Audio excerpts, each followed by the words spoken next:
अस्सलाम वालेकुम दोस्तों। जेल जिसका ससुराल था ना, वो पहली फिल्म मैं लाहौर नहीं जाऊंगी, और बल्कि नहीं, सॉरी, मैं पंजाब नहीं जाऊंगी। दूसरी फिल्म मैं लंदन नहीं जाऊंगी। अब तीसरी फिल्म आ गई है, मैं ससुराल नहीं जाऊंगी जी। शेख रशीद साहब ने ससुराल जाने से बड़ा इनकार किया, लेकिन ससुरालियों ने अगे ला के ना ठुड्डे मार के ले गया कि चल पुत्र, तू कहता था कि मैं ससुराल जाना है। जेल तेरा ससुराल था, मौत तेरी महबूबा थी, हथकड़ी तेरा जेवर था। ये फिल्मों वाले डायलॉग जो है ना, इक़्तिदार में अच्छे लगते हैं, और जब आप अपोजिशन में आते हैं ना, तो ये बर्दाश्त करना हर किसी का काम नहीं है। कभी आप बड़ी बढ़ते करते हैं आसफ अली जरदारी को, नवाज शरीफ साहब को, मरियम नवाज को, शाहिदा खान अब्बासी, मिफ्ताह इस्माइल, एहसन चौधरी, एहसन इकबाल साहब। बड़ी लंबी लिस्ट है जो जेलों में गए और उफ तक नहीं गई, बड़े सुकून से। राणा सनाउल्लाह की जेल तो सियासतदानों के लिए एक रोल मॉडल है कि जेल कैसे भुगती जाती है, राणा सनाउल्लाह साहब से पूछे। और यहाँ पर पिंडी का मैं नहीं कुछ कहता, बल आप समझ जाए, हंगामी गिरफ्तारी हुई है शेख रशीद साहब की, हंगामी। शेख रशीद को हमेशा ताकतवरों की सपोर्ट रही है, यही वजह है कि शेख रशीद के मुंह में जो आता था वो बोल देता था, हर किस्म का दावा कर देता था, कोई पकड़ने वाला नहीं था, कोई पूछने वाला नहीं था। मतलब जो आया मुंह में कह दिया। 12 तारीख को मार्शल लग गया, जनरल बाजवा ने मुझसे ये कहा था, मतलब जो मुंह में आया शेख साहब ने कह दिया। शेख साहब ने ख्याल या लिहाज नहीं किया।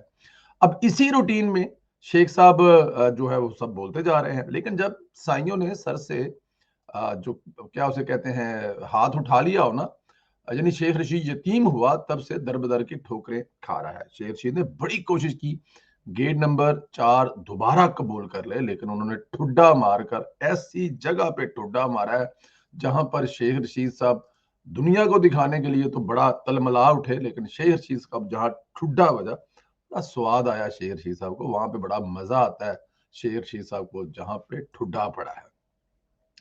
इसीलिए इमरान खान के तलवे चाटता था, इसीलिए इमरान खान की वो मतलब के बल्ले बल्ले करता था, क्योंकि उसको पता था कि अब इमरान खान के अलावा मेरे साथ रह कोई गया।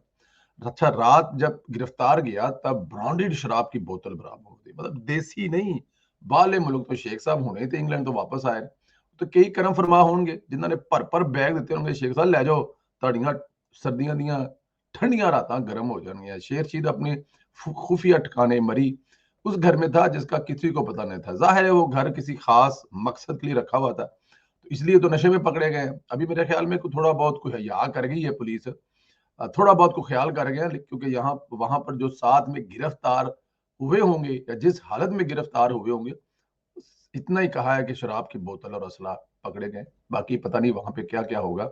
हो सकता है पकड़ते वक्त कोई ऐसे फिल्म वीडियो भी बनी हो जो बाद में सामने आए कि शेख साहब किस हालत में थे और किसके साथ थे और क्या कर रहे थे। लेकिन जब शेख रशीद को अस्पताल लाया गया मेडिकल कराने के लिए, तो शेख रशीद ने अल्कोहल टेस्ट कराने का, पेशाब का सैंपल नहीं दिया। अच्छा, जब मैंने ये खबर पढ़ी ना कि सैंपल नहीं दिया पेशाब का, तो ये नॉर्मल सी बात लग रही है, नॉर्मल सी नहीं देता है आकड़ जाएगा, लेकिन मेरा जाती ख्याल है कि शेख रशीद का डर से पेशाब निकला ही नहीं होगा। शेख रशीद की, कहते हैं ना कि हर चीज अंदर ही खुश्क होगी होगी, ड्राई होगी। डर, जी डर डर बड़ा जेल का होता है जी। शेख साहब कौन सा पहली दफा जेल गए, लेकिन अब उम्र के जिस हिस्से में है, इस हिस्से में जेल बर्दाश्त करना, थाना बर्दाश्त करना जो है थोड़ा सा काम है। लेकिन अब हुकूमत का काम है कि वो शेर शीर साहब का पेशाब भी निकलवाते, सैंपल के लिए भी करवाते और दुनिया को बताते कि इसके अंदर कौन सी अल्कोहल है, कितनी अल्कोहल है और किस मकदार में अल्कोहल है। क्योंकि इस गंदे और घनूने शख्स का जो चेहरा है वो दुनिया के सामने लाया जाना चाहिए। मेडिकल कराने के लिए तो शेख रशीद ने अल्कोहल टेस्ट कराने का पेशाब का सैंपल नहीं दिया और ईसीजी भी नहीं कराई। इसका मतलब साफ जाहिर है कि शेख रशीद नशे में था, लेकिन होश में था। उसको इस बात का पता था कि मैं मतलब कि अगर ये दूंगा तो मेरे लिए आने वाले वक्त में मेरे साथ लग जाएगा कि जी शेख रशीद साहब जब पकड़े गए तो वो सख्त नशे में थे। अच्छा, मैं बहुत सारे लोगों को मैंने गिरफ्तार होते हुए देखा है पीडीएम के दौरे हुकूमत में, इमरान खान साहब के दौरे हुकूमत में पीडीएम के बहुत सारे लोगों को गिरफ्तार होते देखा है, लेकिन किसी को ऐसे गिरफ्तार होते हुए नहीं देखा जैसे इमरान खान के हमायती गिरफ्तार करते हुए शोर मचाते हैं, और कोई भी हो। अब आज सुबह जब मतलब शहबाज गिल साहब की गिरफ्तारी के ड्रामे तो आप लोगों को याद है ना, जिस तरह वो ड्रामे किया करते थे। अब यहाँ पे आप ये देखें, शेख रशीद साहब जो हैं, आज सुबह जब पेश हुए तो जिस तरह वो राणा सनाउल्लाह साहब को गंदी गालियां बक रहे थे, मेरे ख्याल में ये कम से कम कुछ सियासतदान ने, गली मोहल्ले के वो छोटे बच्चों वाली हरकतें हैं जो छोटे बच्चे करते हैं, जो जिसे आप टेन एजेस कहते हैं, कि वो अभी शरारती मूड में होते हैं या वो बर्दाश्त नहीं कर पाते। शेख रशीद साहब का ये रवैया आज देखकर लोगों को मजीद शेख साहब से इसलिए नफरत होगी कि कोई गल नहीं भाईबान, जेल तेरा ससुराल है, हथकड़ी तेरा जेवर है, मौत तेरी महबूबा है, तो फिर इतना डरने की क्या बात है?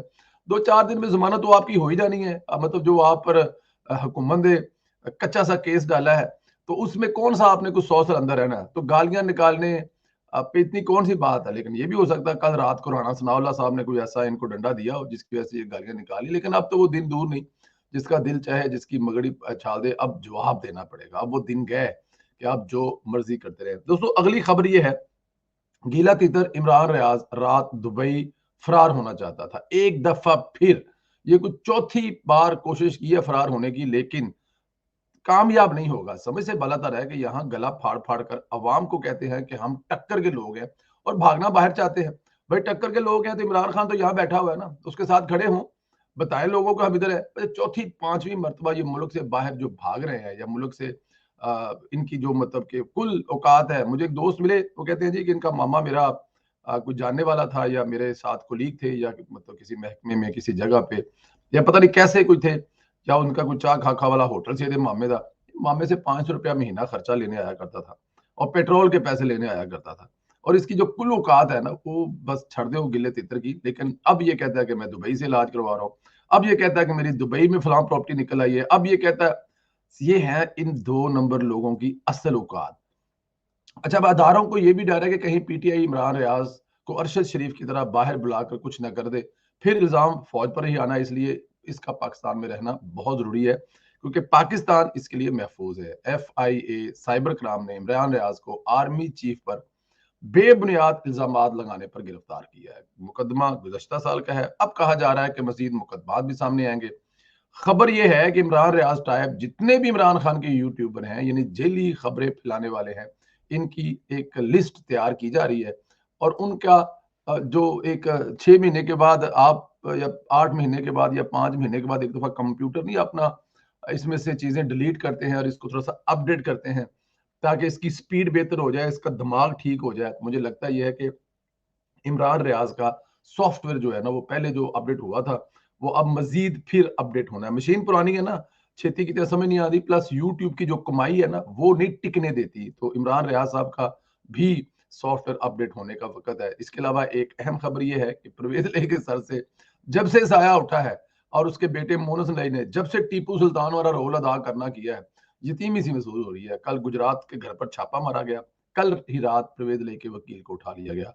आमिर सईद राह वकील भी है, परवेज इलाही का फ्रंटमैन भी है। परवेज इलाही की इस हुकूमत में मामले खसूसी भी था, यानी हुकूमती ओहदा देकर एक तो क्लोज किया ताकि जो भी हेरा फेरी फ्रॉड धोखे चीजें हों उनको डेली बेसिस पे पता लगता है, क्योंकि ये मशीर है, रोज ही मिल सकता है, रोज शाम को मिलता है, रोज सुबह मिलता है, रोज दफ्तर में मिलता है, कोई उसके लिए अपॉइंटमेंट नहीं, कोई कुछ नहीं, क्योंकि जाहिर है करीबी भी है, फ्रंटमैन भी है। तो ये जो वकील साहब गिरफ्तार हुए हैं, परवेज इलाही साहब इस पे बड़ा तलमला उठे हैं। अब परवेज इलाही साहब को ना खुश ये होना चाहिए कि वो खुद गिरफ्तार नहीं हुए, और दूसरा ये खुश होना चाहिए कि उनका टीपू सुल्तान पाकिस्तान में मौजूद नहीं है।